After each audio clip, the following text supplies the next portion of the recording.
I do. Chicago, Floyd. Yeah, Chicago. Thanks for having me.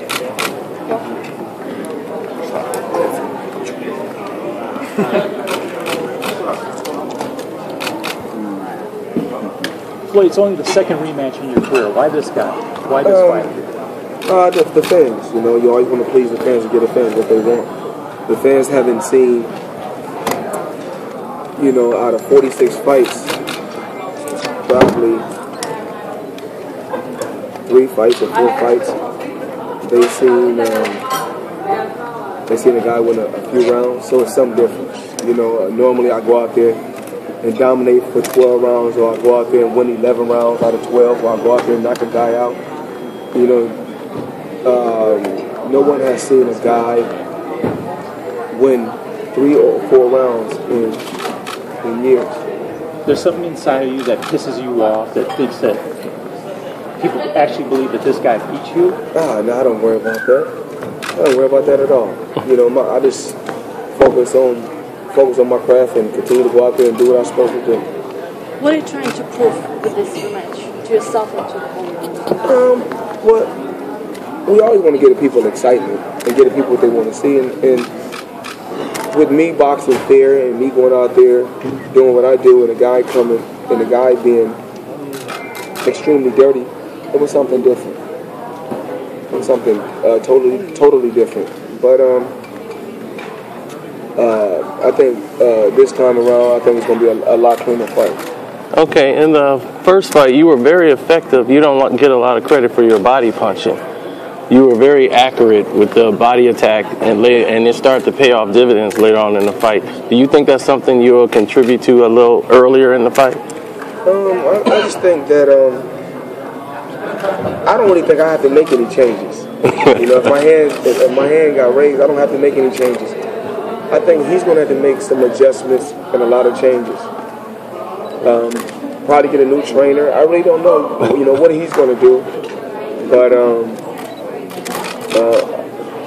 I'm pretty sure my dad's going to have a brilliant game plan. And the only thing I can do is follow the game plan that's given to me. Okay. How do you think this compares to the second Castillo fight, your first earlier rematch? I wasn't worried, like I said, with the Castillo fight. I know I won the first fight with ease, but I'm always, like I was just talking about over there, and I've been saying for day in and day out, I'm not just fighting my opponent, I'm fighting everybody. I'm fighting the media. I'm fighting the critics. I make, most of the time I make A-level fighters, A-level and B-level fighters look like D-level fighters. So finally, a guy, like I said before, finally a guy put up a cool effort, pretty cool effort. Everyone's saying, "Oh man, we never seen Floyd Mayweather like this." Of course, you never seen me hit with a knee. Of course, you never seen me hit with an elbow. Of course, you never seen a guy rabbit punching. What class would you consider Maidana then? I can't. He's up there. I mean, it's obvious he's doing something right if he's facing me again, but it's going to be a total different fight. I mean, because the referee that's going to ref this fight, even if it's the same referee, I mean, the ref he had a bad night the last time, but we forgive him. He's going to be totally strict this time on both sides. I want a referee that's fair. Okay, now I'm going to give you a question that I posed to him as well. Gloves are supposed to protect the hands, not add power. So when you come into this fight here, this fight here, and someone saying that they gotta have a certain glove in order to fight, if you have power, it should show. No matter what glove you're wearing. Right? Well, and even in the first fight, I was like, let's be on an even playing field. Basically, we both can get the same gloves. I'm not in this is not a street fight. Once again, this is not MMA. This is boxing. Guys are dying all the time. And just look at a lot of those legendary champions. Not worried about safety, not worried about their health, not worried about their career after boxing. You go out there and look at how they communicate and how they talk, it's bad. It's very, very bad. And me, myself, what's more important is my health. in my career after boxing. I got 4 children that I love dearly, and I want to be able to make sure that when my career is over, they have everything that they need, and not just financially, but I want to be able to communicate with them in a respectful manner. They've argued, though, that those gloves, the MX gloves, are commission approved. So what is it about the MX brand specifically that you guys either have a problem with, or do you dispute that it's commission approved? I'm sorry, then you're going to touch on this. You tell me one person that's on the commission that's boxed before. And Nevada has the best boxing commission in the world. I know, because this is what I've done my whole life.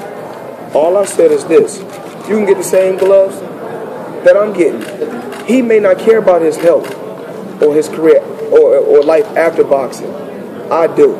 Now you go look, just do your homework. Go look at a lot of legendary champions and look at how they talk. And I think that, and I don't have to choose. I don't have to say one specific champion. You guys already know what I'm talking about.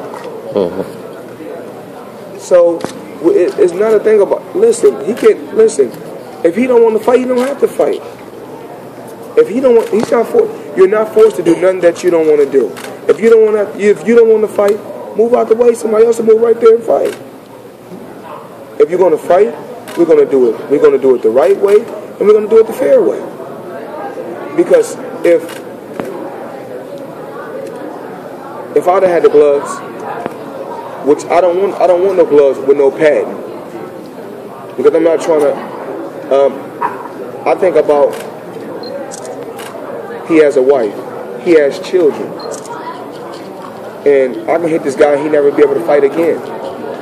All just for some fans to throw popcorn to go in the air, and the fans go, "Oh yeah, look what happened." Because as soon as his career is over, he can't look to the fans and say, "You know what? I need bills to take care of. I need money to take care of certain bills." The fans gonna say, "Well, you should have thought about that when you guys was fighting with bare knuckle." Floyd, besides your uncles and your father, who have the biggest influence in your life when you were growing up? Maybe you idolized somebody. Well, I used to just always go to close circle and see so many different champions fight. And you know, the biggest fight that I've ever seen when I was a kid was Hagler versus Leonard. And that fight was called a super fight. Even like when Tommy Hearns fought Hagler, I didn't know who I wanted to win. I just, when I look back at Leonard, Hagler, Hearns, and Durant, the Fabulous Four, where everyone is beating each other. They say Floyd Mayweather don't have the 3. It's not that. It's just that, this is my era, and I just may be on another level. I